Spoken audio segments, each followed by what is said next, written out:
We have a voicemail number. That number is 219-2-DAVID-P. Speaking of Joe Rogan, this is a voicemail that brings up a really important issue, which we've not talked about too much. Take a listen. Hi, David. I was just watching one of your clips about Joe Rogan talking about the monoclonal antibodies. I just wonder why no one is actually talking about the listed possible side effects on Regeneron's website for the monoclonal antibodies. Everybody wants to talk about possible side effects for a vaccine, but nobody seems to want to talk about the possible side effects from the monoclonal antibodies. Maybe you should check that out. This is a very important point. So we've talked before, there's a group that is either against or skeptical of the vaccines, partially on the basis that we have this great treatment, monoclonal antibodies. That's once you get COVID. So first of all, of course, I prefer prevention rather than cures as a general thing. So we have to even separate the antibody treatment and vaccines on that basis. But when you look at the claims made about the vaccine that these antibody supporters don't make about the antibody treatment, they say, well, the vaccine is experimental. The Pfizer vaccine is fully approved by the FDA, whereas the monoclonal antibodies are only approved by emergency use authorization. That's not a good argument. They say, well, I don't trust big pharma, which is why I'm against the vaccines. The antibody treatment is also made by big pharma, so that's not a good argument. They say, well, there's a financial incentive on the vaccination.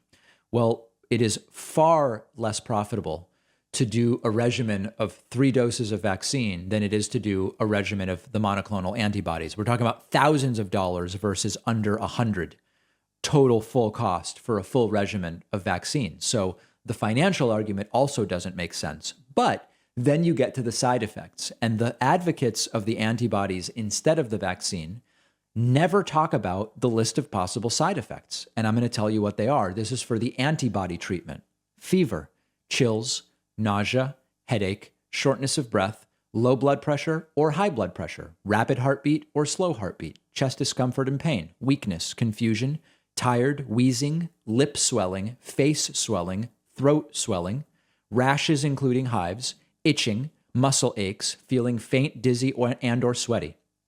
These reactions may be severe or life-threatening. You may experience new or worsening symptoms after receiving the treatment, including fever, breathing difficulty, and some of the other things that I mentioned. It is unknown if these symptoms are because of the treatment or because the progression of COVID could be affected and exacerbated by the antibody treatment. You also, because it is an intravenous therapy, you can have pain, bleeding, skin bruising, soreness, swelling, and even infection where you have that IV put in. These are not all the possible side effects of the antibody treatment. Not a lot of people have been given the antibody treatment, says Regeneron, compared to hundreds of millions of people who have been given the vaccine. It also is disclaimed and stipulated by Regeneron that the COVID monoclonal antibody treatment could interfere with your own body's ability to fight off future COVID infections and reduce your immune response to vaccination against coronavirus. That is a mouthful. And all of these people saying, well, the vaccine's experimental, so are the antibodies, and no longer is the vaccine experimental, at least not the Pfizer.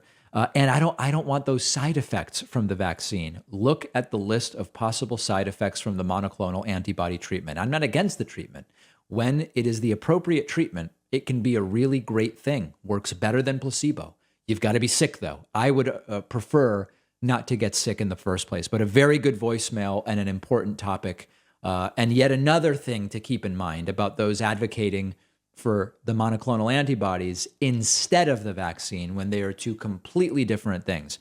The antibodies are a tool if you get sick, but we have other tools to try to prevent us from getting sick in the first place. On the bonus show today, we will talk about the Ghislaine Maxwell guilty verdicts, 5 out of 6 charges. We will talk about states hoarding welfare funds even as the need for aid grows. And we are going to talk about the imminent increase of the California minimum wage to $15 per hour. All of those stories and more on today's bonus show. sign up at joinpacman.com.